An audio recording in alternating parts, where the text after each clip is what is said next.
After years and years and years of waiting, the future has finally arrived.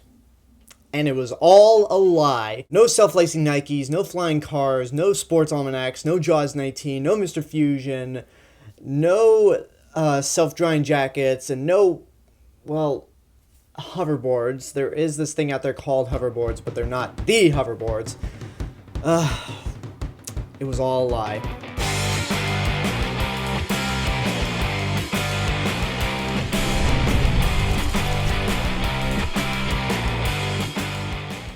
So as I mentioned back in my Back to the Future review, back in August of last year, how many times can I say back, I would be reviewing the sequels, but not until 2015.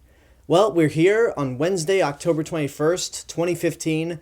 Let's review Back to the Future Part 2. So this review is going to contain spoilers, so if you've never seen the Back to the Future sequels, because I assume you've seen the first one, then stop right now, go watch it, and come back here. If you have seen the sequels or don't care about them, then let's get into the review. Back to the Future Part 2 picks up right where Back to the Future left off, where Marty is back in 1985, his family's better than ever, he has a new truck, his girlfriend Jennifer still loves him, even though she looks like Elizabeth Shue and not Claudia Wells. So everything's all happy, and then the DeLorean comes crashing into Marty's driveway, and Doc grabs Marty and Jennifer to take them to 2015 to stop Marty and Jennifer's son from getting arrested or joining the gang of Biff Tannen's grandson, Griff. They succeed, so you think that's a very short movie. But no, Marty picks up a sports almanac from a nostalgia store and almost takes it back to 1985,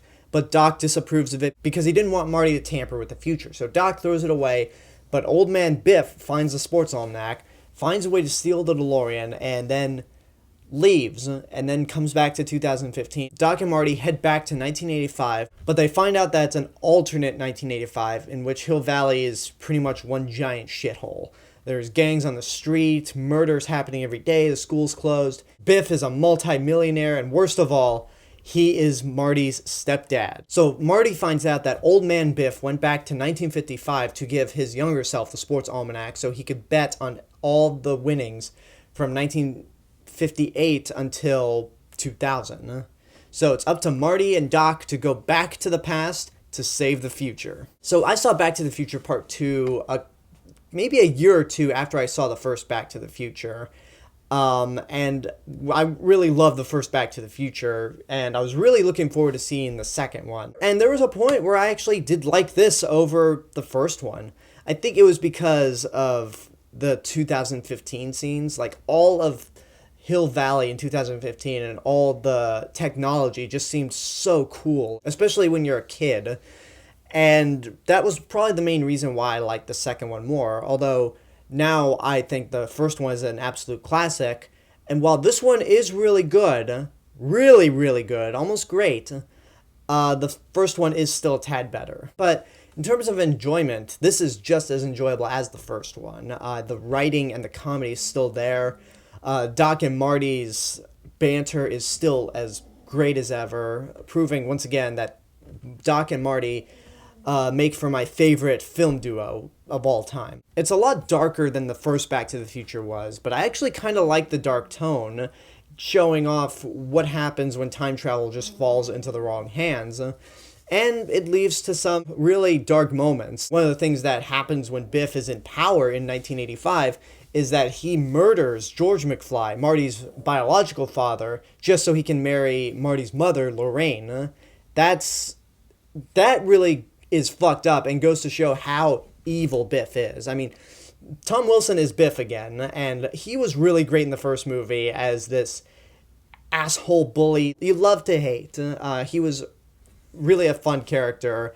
I think he might be the prototype for Stifler from American Pie because the two characters share many similarities. But in part 2, Biff is downright evil. Like, you thought he was an asshole before, just wait till you see what this asshole can do with money. Like, it is often frightening, but for being a darker movie, it never forgets to have fun and to be humorous. Like, there are a lot of great lines. One of my favorite comedic moments is when they film the ending of the first Back to the Future all over again, because Jennifer Parker, Marty's girlfriend, is played by Elizabeth Shue this time and not Claudia Wells, who just seemed to disappear after the first movie in terms of acting. But anyway, they had to reshoot that whole scene, and one addition they made, there's a line that Marty says where he asks Doc what happens in the future.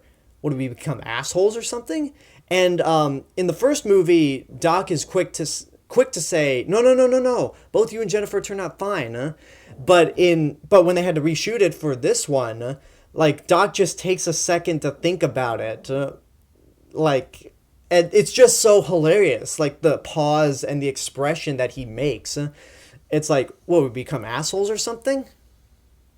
Oh, no, you and Jennifer turned out fine. Like, it catches me every time. I laugh my ass off at that moment, just that Doc has to think about, wait, do they become assholes in the future? And to show the great writing of this movie, again, they go back to the events of the first movie, literally, where they have scenes from the first movie filmed from different points of view. You have the Marty in this movie in areas that the other Marty was in the first Back to the Future movie, and this Marty basically becomes the audience as he manages to see what he's been doing in the first Back to the Future. It's pretty creative, I gotta say. A couple things that I won't say I disliked, but I'm not too much of a fan of. Marty being called Chicken just kind of comes out of nowhere, and it's a running gag for this and Part 3. Although there is a nice way to tie up things with that gag in Part 3, but we'll get to that tomorrow. And every time Marty is called Chicken in this movie, it's like this. What are you, chicken? Burn, that little tone from Alan Silvestri. And it just feels all too familiar, and they do it a few too many times. And another thing that I just find really weird is when we see Marty's family, Michael J. Fox plays both Marty's kids, his son and his daughter. And seeing Michael J. Fox play Marty's daughter is... I don't know. I don't know how to feel about that. It's just so bizarre. But it doesn't take away from my enjoyment of the movie, because Back to the Future Part 2 has some great elements to it. It may not be as great or as fresh as the first Back to the Future, but really, were you going to top the first Back to the Future? No, but I mean, it's great. The score's great. Robert Zemeckis' direction's fantastic. Christopher Lloyd and Michael J. Fox are a great duo. It's just a really great movie all around. So I definitely say get off your ass and go see it right now. Although it does end on a cliffhanger, so the only thing I would recommend is you not watch the sequels separately. Because the first Back to the Future did have a cliffhanger, but you could, leave it there. You didn't have to know what happens next. With Part 2, you have to know what happens next. That's the other flaw with these sequels, is that they depend on the first movie and each other. So there's no way you can watch it as its own movie like you can with the first one. But still, really fantastic movie, I think. So that's my review for Back to the Future Part 2. I'll be back tomorrow with my review for Back to the Future Part 3.